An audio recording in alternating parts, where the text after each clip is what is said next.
আজকে আমরা যে জিনিসটা নিয়ে আলোচনা করব সেটা হচ্ছে ক্লাস 10-এর ভৌতবিজ্ঞানের চ্যাপ্টার 2 গ্যাসের আচরণ। গ্যাস পদার্থের তিনটে অবস্থার কথা তো তোরা জানিসই, কঠিন, তরল, গ্যাস। এই গ্যাসকে নিয়ে আজকে আমরা আলোচনা বা স্টাডি বলতে ভৌতবিজ্ঞানে যে কোনো জিনিসের নিয়ে যখন স্টাডি করা হয় না, তার ভৌত প্রপার্টিগুলোকে নিয়ে স্টাডি করবে অবশ্যই। ভৌত প্রপার্টি যেমন কি স্বাদ, গন্ধ, আয়তন, আকার, ভর, এইসব কিছু। গ্যাসের ক্ষেত্রে মেন তিনটে জিনিস নিয়ে আলোচনা করা হয়। এক হচ্ছে গ্যাসের চাপ, দুই হচ্ছে আয়তন, তিন হচ্ছে তাপমাত্রা। প্রধানত এই তিনটে। এছাড়া টোটাল কতটা গ্যাস আছে, গ্যাসের ভর অথবা গ্যাসের মোল সংখ্যা, এটা নিয়েও বলা যেতে পারে।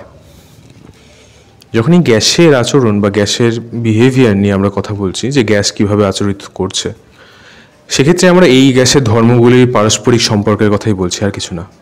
যে তাপমাত্রা বাড়লে চাপ কিরম বাড়বে, বা তাপমাত্রা বাড়লে আয়তন কীরকম বাড়বে, বা আয়তনের সাথে চাপ কিরম সম্পর্ক, এইসব কিছু। তোদের ক্লাস 10-এর সিলেবাসে আয়তন হচ্ছে হিরো। যে কোনো কিছুর সাথে আয়তনের কি সম্পর্ক হবে সেটাই আমাদের এখানে বার করার কথা। অর্থাৎ যদি চাপ বাড়াই তাতে আয়তন কি হবে, যদি তাপমাত্রা বাড়াই তাতে আয়তন কি হবে। মেন এই দুটোই প্রশ্ন। চাপ বাড়ালে বা কমালে দুটোই করতে পারি, আয়তন মানে তাপমাত্রা বাড়ালে বা কমালে। যদি চাপ বাড়াই আয়তন কি হবে, ভাব একটা জিনিস রয়েছে, তাকে তুই চাপছিস, তার পরিমাণ কী হবে, আয়তন ছোট হয়ে যাবে, তাই না? আর যদি চাপ কমিয়ে নিই তাহলে বড় হয়ে যাবে।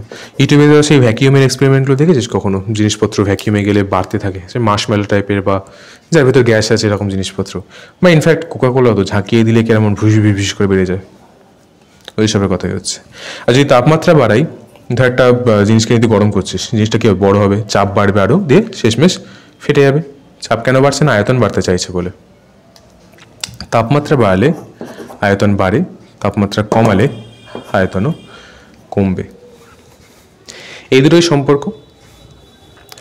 এই দুটো সম্পর্ক থেকে দুখানা নিয়ম আসে। একটা হচ্ছে বয়েল,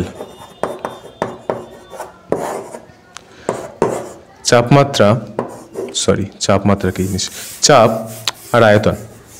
একটু আগে দেখলাম চাপ বাড়লে আয়তন কমছে। আমাদের হিরোকে বলেছি, হিরো হচ্ছে আয়তন। তাহলে আয়তন চাপের সাথে কিভাবে পাল্টাবে না, ব্যস্তানুপাতিক পাল্টাবে।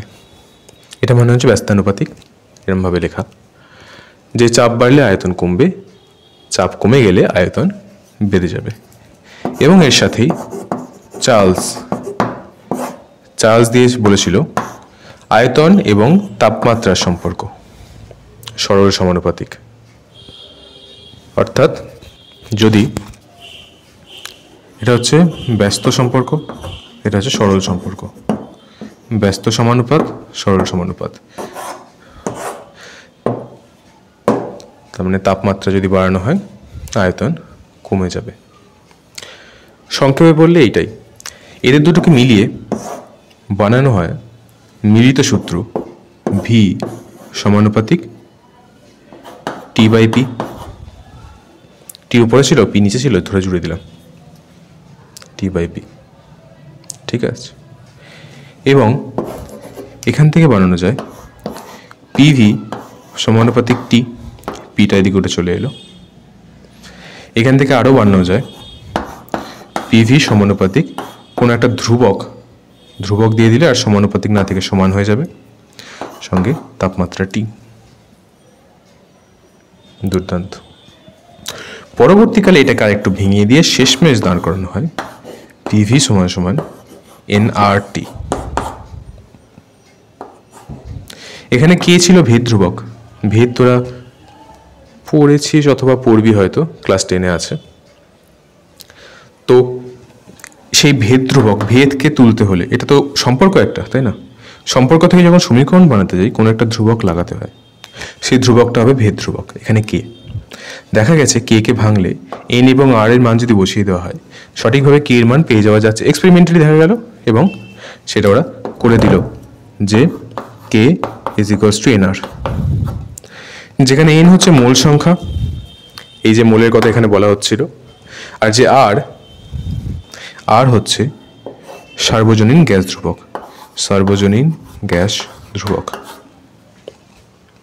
আর এর নির্দিষ্ট মান আছে, সেসবের কথা আমরা আসব, কিন্তু সংক্ষেপে তোদের গ্যাসের ব্যাপারটা এইগুলো স্টাডি করার, বয়েলের সূত্র, চার্লসের সূত্র, দুজনের সমন্বিত সূত্র, এবং শেষমেশ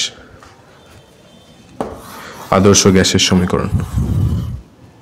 সরি কেটে গেল, সে যাই হোক, এগুলো হচ্ছে আমাদের মেন আলোচ্য বিষয় এখানকার। এবার একটা জিনিস শুধু খেয়াল রাখবি যে যখনই আমি এরকম বড়টি বলছি না, এই টিটা কিন্তু তাপমাত্রার কেলভিন স্কেলের কথা বলছে, সেলসিয়াস নয়। যদি কখনো অঙ্কও করিস, বড় হাতে যে টি থাকবে সেখানে সবসময় কেলভিনের তাপমাত্রা বসাবি, কখনো সেলসিয়াসের তাপমাত্রা বসাবি না। এবার দুটো তিনটে জিনিস আমি একটু লিখছি, তোর সঙ্গে লিখে নে, আশা করি সুবিধা হবে মনে রাখতে বা করতে বা বুঝতে, সে যাই হোক। দুটো সমীকরণ লেখ, P1 V1 by T1 is equals to P2 V2 by T2। বেশ, আরেকটি সমীকরণ লেখ, PV সমান nRT। এই দুটো সমীকরণ দিয়ে আমরা অঙ্ক করব। তোদের অঙ্ক দু ধরনের থাকবে, দেখব করার সময় দেখব। এই কি বলে পিভি ইজ ইকুয়ালস টু এনআরটিটাকে না, একটা তো আমরা ওখানে PV is equals to KT করেছিলাম, কিন্তু ওটা কোনো কাজের না। এটাকে এম বাই ডাব্লিউ, সরি উল্টো লিখে দিলাম, ডাব্লিউ বাই এম এরমভাবে প্রকাশ করা হয়ে থাকে, যেখানে N is equals to W by M. W কি, এম কি, সব আসবো ধীরে ধীরে। প্রথমত আসে পি কি জিনিস না, পি হচ্ছে গ্যাসের চাপ, বুঝতেই পারছিস। ভি হচ্ছে আয়তন, একটু আগেও বললাম,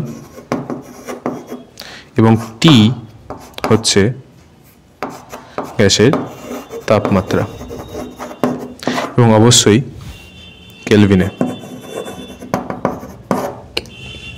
সেলসিয়াস নয়, কেলভিন স্কেলে। ছোট হাতের এন হচ্ছে মোল সংখ্যা,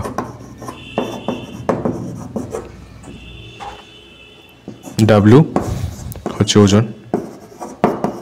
ওজন বলতে ভরের কথাই বলা হচ্ছে, কিন্তু এখানে হ্যাঁ কতটা গ্যাস আছে সেটা, তো 8 গ্রাম কি 10 গ্রাম। এবং এম হচ্ছে আণবিক গুরুত্ব।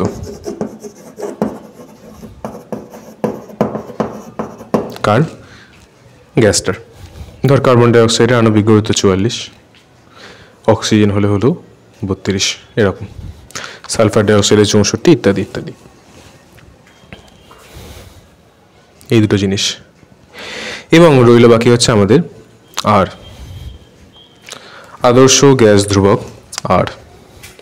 আর এর অল্প কিছু মান আমরা লিখে রাখবো, অনেক রকমের মান হতে পারে, এক একটা এককের ব্যবস্থায় এক এক রকমের মান হয়, কিন্তু 2-4টে শুধু মান আমরা লিখব যেগুলো সবচেয়ে বেশি কাজে লাগে, যথা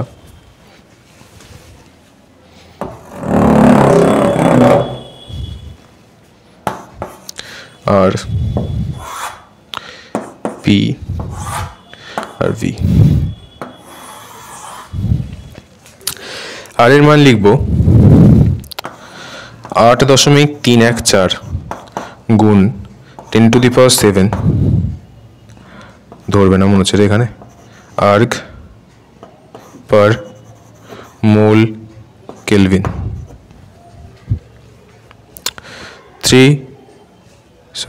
8.3 314 ইন্টু 10⁻⁷ আর্গ পার মোল কেলভিন। এই মান ব্যবহার করব যখন চাপ দেওয়া থাকবে আমাদের ডাইন পার সেন্টিমিটার স্কোয়ারে এবং আয়তন দেওয়া থাকবে সেন্টিমিটার কিউবে, মানে সিজিএস সিস্টেম। এরপর হচ্ছে এসআই সিস্টেম। এতে মান 8.314 joule per mole kelvin, same mole kelvin, এটাতে আপত্তি নেই। এটা ব্যবহার করব যখন চাপ দেওয়া থাকবে আমাদের পাস্কেলে এবং আয়তন দেওয়া থাকবে মিটার কিউবে। লাস্টলি যেটা সবচেয়ে বেশি ব্যবহার হবে, 0.082 litre atmosphere per mole kelvin. Mole kelvin এখানেও কমন, জুলটা শুধু লিটার অ্যাটমসফিয়ার হয়ে গেছে। এটা ব্যবহার করব যখন চাপ আমাদের এটিএমে বলবে, আয়তন আমাদের লিটারে বলবে। এই মান কটা সংক্ষেপে একটু মনে রাখা দরকার। আপাতত লিখে রাখ, দেখে করিস, কিন্তু ধীরে ধীরে এগুলো তোদের মনে রাখতে হবে, ঠিক আছে? আশা করি ঠিক আছে।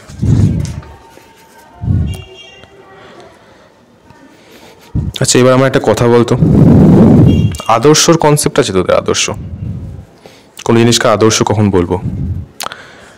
না, তার যা যা নিয়ম মেনে চলার কথা ছিল সেই সব নিয়ম যদি মেনে চলে তবে তাকে আদর্শ বলা হবে। তেমনি এখানে আদর্শ গ্যাস কাকে বলবো, কখন বলবো?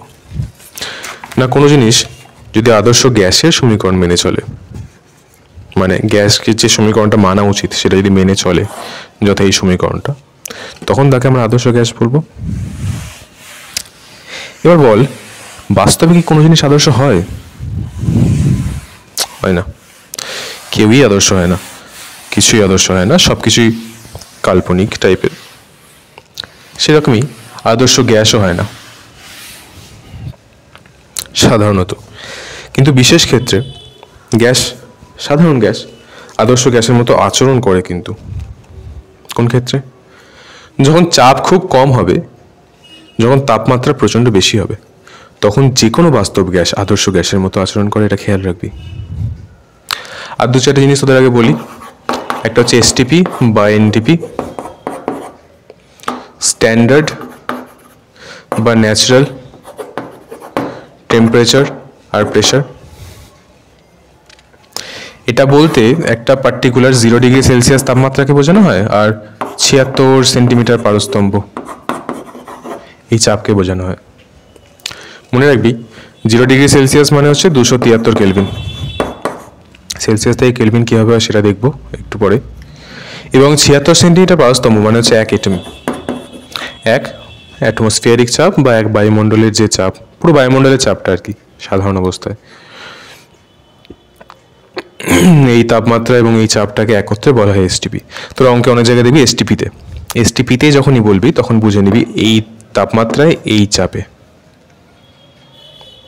এবার সেলসিয়াস থেকে কেলভিন কীভাবে করবি? না, খুব সোজা। যে কোনো কেলভিন তাপমাত্রা সিম্পল সেলসিয়াস নিয়ে 273 যোগ করে দে, আর যদি সেলসিয়াস বার করতে চাস কেলভিন নিয়ে 273 বাদ দিয়ে দে। দেখ, 0 ছিল, 273 যোগ করে দিয়েছি, হয়ে গেছে 273, ব্যাস কাজ শেষ। এছাড়া আর কিচ্ছু করার দরকার নেই, খুবই সহজ সরল। কিন্তু যখন আমরা গ্যাসের অঙ্কগুলো করবো সব কটাকে আমাদের কেলভিনে থাকা প্রয়োজন। যদি কেলভিনে না থাকে তাহলে ঠিকঠাক আসবে না উত্তর কোনোটারই। এগুলো কেলভিনের ক্ষেত্রে কাজ করে, খেয়াল রাখবো। এবার একটা বিশেষ তাপমাত্রা আছে, পরম শূন্য তাপমাত্রা। গ্যাসের গ্রাফের সাথে বলার কথা ছিল, কিন্তু কেলভিন করছি যখন বলে দিই, এখানে গ্রাফেও দেখে নেব যে তাপমাত্রায় গ্যাসের আয়তন পুরোপুরিভাবে শূন্য হয়ে যায় তাকে বলে পরম শূন্য তাপমাত্রা, যথা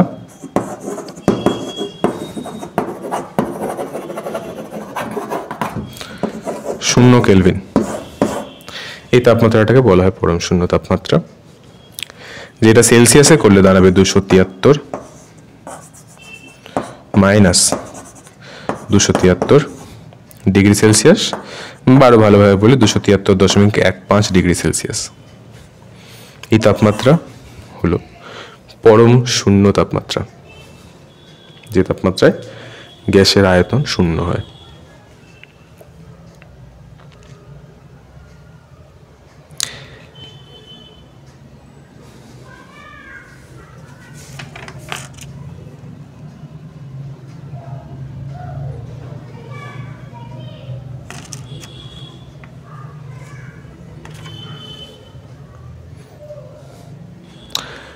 আর লাস্ট তোদের আর একটা কথা বলতে চাইবো, না বলতে হয় না, থাক, ওটা রাসায়নিক গণনার ওখানে করা যাবে।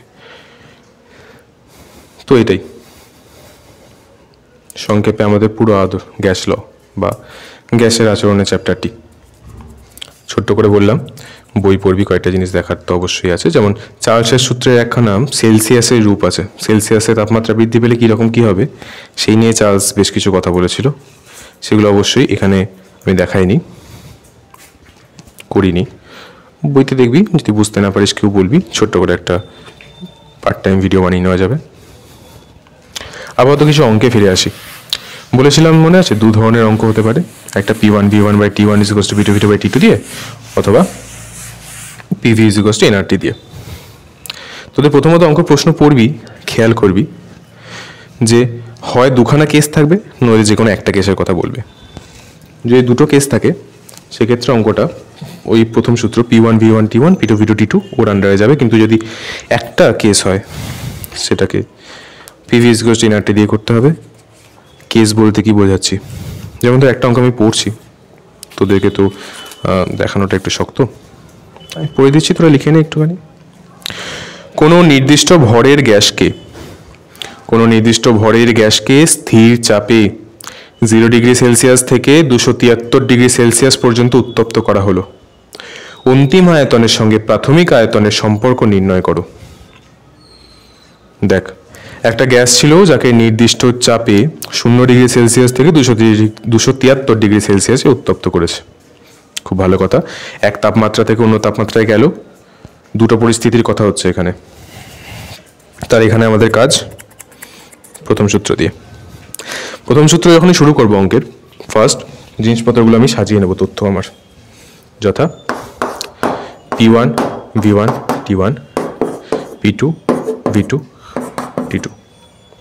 P1, দেখ একটা জিনিস এখানে বলেছে, চাপ অপরিবর্তিত, তাই না? কোনো নির্দিষ্ট ভরের গ্যাসকে স্থির চাপে মানে চাপ পাল্টাবো না। তাহলে চাপ যদি না পাল্টায়, চাপ নিয়ে আলোচনা করার দরকার নেই, এটা জাস্ট বাদ দিয়ে দাও, না তো লেখারও দরকার নেই, শুধু V1 V2 T1 মানে V1 V2 T1 T2 লিখলে যথেষ্ট ছিল। যাই হোক, তাপমাত্রা শুরুতে কত ছিল? 0 ডিগ্রি সেলসিয়াস, শেষে হয়েছে 273 ডিগ্রি সেলসিয়াস।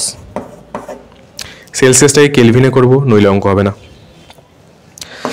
এটা কেলভিনে করলে 273 কেলভিন, এটাই কেলভিনে করলে কত হয়? 27 দুগুণে 54, 546 কেলভিন। তাপমাত্রা বলেছে, দুটোর মধ্যে সম্পর্ক তো আমি জানি না তো কোনোটাই, ধরে নিই এটা x, এটা বার করতে হবে।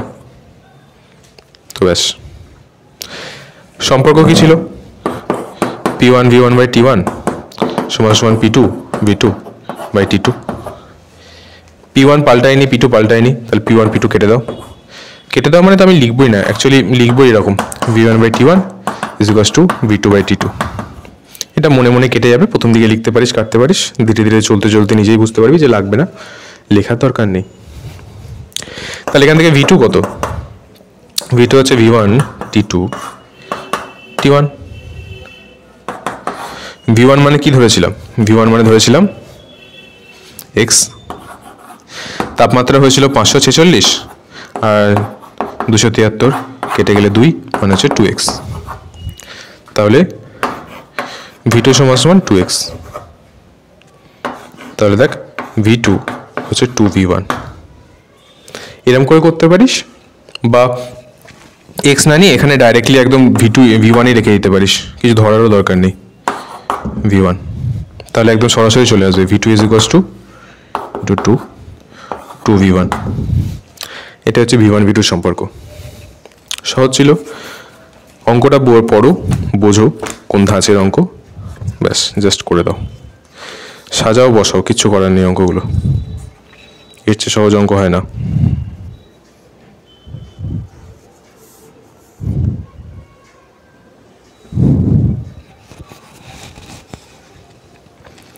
এরপর একটা অঙ্ক দেখতে পাচ্ছি আমি, বলে দিই।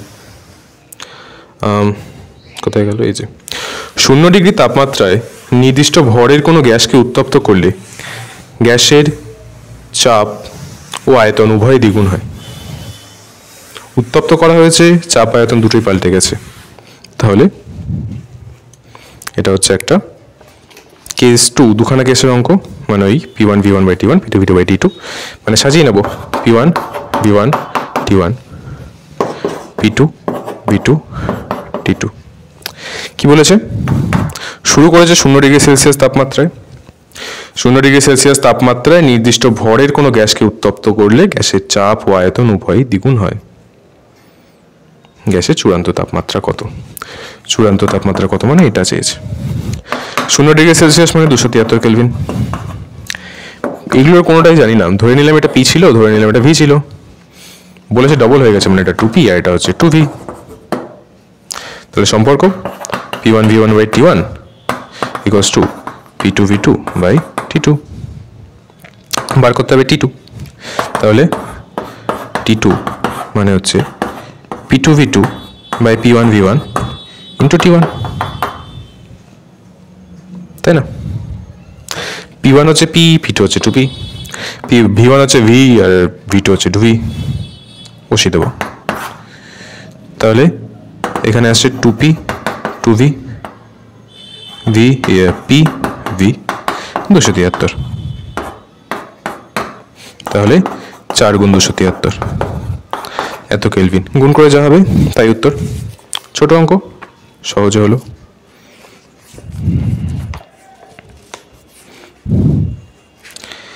এরপর আরেকটা কিছু দেখি।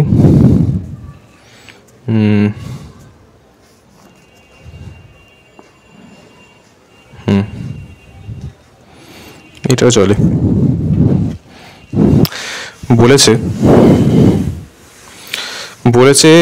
কোনো নির্দিষ্ট ভরের গ্যাসের এসটিপিতে আয়তন 10 লিটার, চাপ 75 সেন্টিমিটার মার্কারি এবং উষ্ণ 27 ডিগ্রি সেলসিয়াস হলে নতুন আয়তন কত?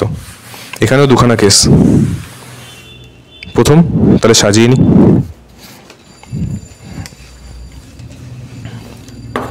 P1 V1 T1 P2 V2 T2। P1 V1 T1 P2 V2 T2 কোনটা কত বলেছে না? দেখ, এসটিপিতে আয়তন 10 লিটার। এসটিপি মানে 76 সেন্টিমিটার মার্কারি। 76 কেন নিলাম? প্রশ্নে P2টা কিন্তু 75 সেন্টিমিটার বলেছিল, তাই সেন্টিমিটারে নিচ্ছি। বেশ, P1 হচ্ছে 10 লিটার আর T1 হচ্ছে 273 কেলভিন। সে বললাম 0 ডিগ্রি সেলসিয়াস মানে 273 কেলভিন। মনে না পড়লে একবার দেখে, একটু আগেই বলেছি। P2 বলে দিয়েছে 75 সেন্টিমিটার পারস্তম্ভ।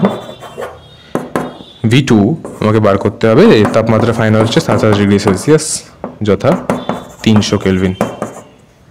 তাহলে এখান থেকে P1 V1/T1 P2 V2/T2 বার করতে হবে V2, মানে V2 সমান সমান P1 V1 T2/T1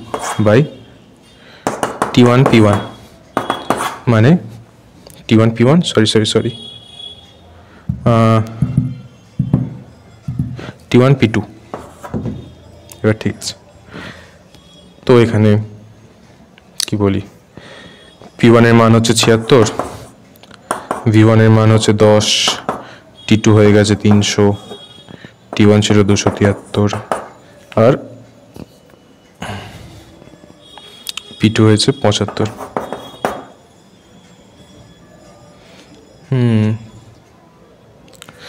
3 দিয়ে কাটবে, কেটে দিই। 3 দিয়ে 91, 3 দিয়ে 100, 25 দিয়ে কাটলে 3 আর এখানে হচ্ছে 4। খুব একটা ভালো দেখতে তো লাগছে না, কিন্তু মনে হচ্ছে কেন একটু কাটবে। 17 দিয়ে কাটবে না, 13 দিয়ে কাটবে, 13 দিয়ে কাটবে। 13 7 13 6 2 2 4 2 8 এর 7 ইন্টু 10, তাহলে এত লিটার যা আসবে হিসাব করে তাই। এই অঙ্কগুলো এরকম, আশা করি বোঝা যাচ্ছে। দেখি একটা টাইপ 2 এর পাই কিনা।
এই তো একটা পেয়েছি।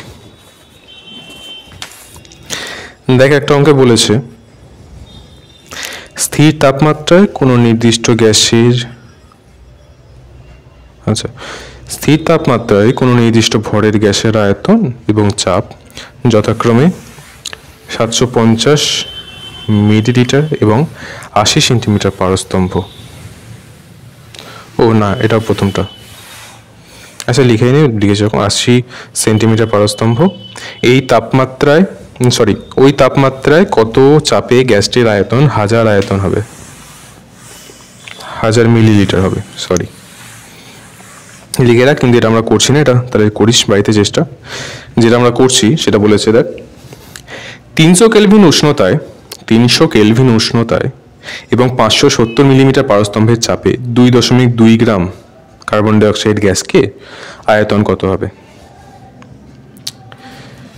এটা লিখি, 300 কেলভিন উষ্ণতায় 570 মিলিমিটার পারস্তম্ভের চাপকে, এত চাপে 2.2 গ্রাম কার্বন ডাইঅক্সাইড এর আয়তন কত হবে? এটা একটাই সিচুয়েশন বলেছে, দুখানা নেই, তার মানে এটা PV = nRT। তাহলে প্রথমত চাপ কত বলেছে? 570 মিলিমিটার পারস্তম্ভ। এটাকে অ্যাটমসফিয়ার করব কিভাবে? 570 হচ্ছে আমাদের বায়ুমণ্ডল, আর 760 মিলিমিটার হচ্ছে প্রমাণ বায়ুমণ্ডলীয় চাপ। জাস্ট 760 দিয়ে ভাগ করে দে, এত অ্যাটমসফিয়ার হয়ে যাবে, কোনো ব্যাপার না। আয়তন বার করতে হবে, তাপমাত্রা 300, খুব ভালো কথা। এন তো জানি না, তার জায়গায় তাহলে ডাব্লিউ আর এম চাই। ডাব্লিউ বলে দিয়েছে 2.2 গ্রাম, আর এমটা বার করতে হবে। এছাড়া আমাকে কি বলেছে না, আরও কয়েকটা জিনিস বলেছে। কার্বনের আণবিক গুরুত্ব 12, আণবিক না পারমাণবিক গুরুত্ব 12, অক্সিজেনের 16, আর আর এর মান হচ্ছে 0.082 লিটার অ্যাটমসফিয়ার মোল কেলভিন।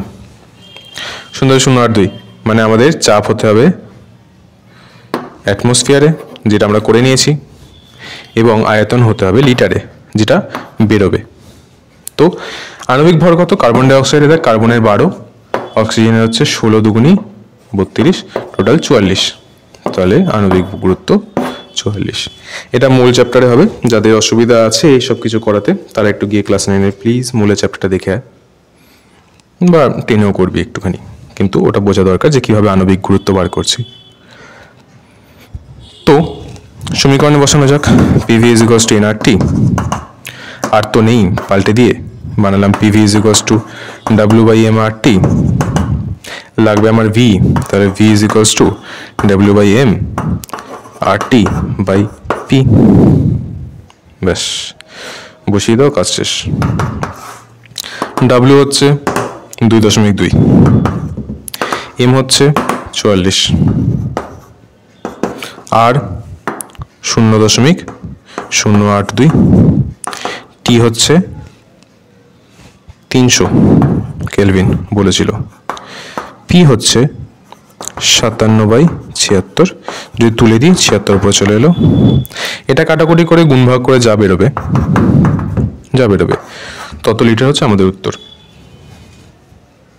সোজা ছিল, সিম্পল। তোকে শুধু বুঝতে হবে কোনটা কোন ধাঁচে যাচ্ছে, দেওয়া যে তথ্যগুলো সেগুলো একটু সেই অনুযায়ী সাজিয়ে দিবি, বসিয়ে দিবি, ব্যাস, আর কিছু করতে হবে না।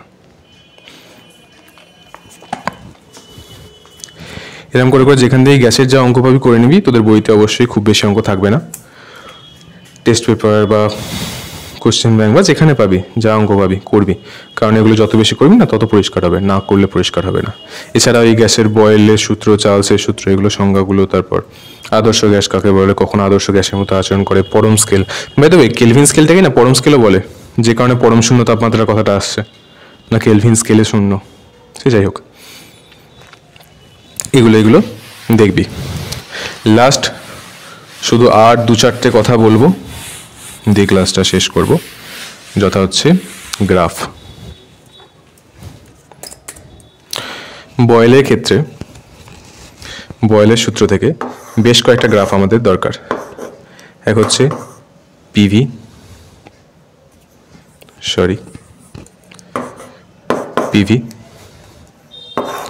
এক হচ্ছে P1/V, এক হচ্ছে V1/P।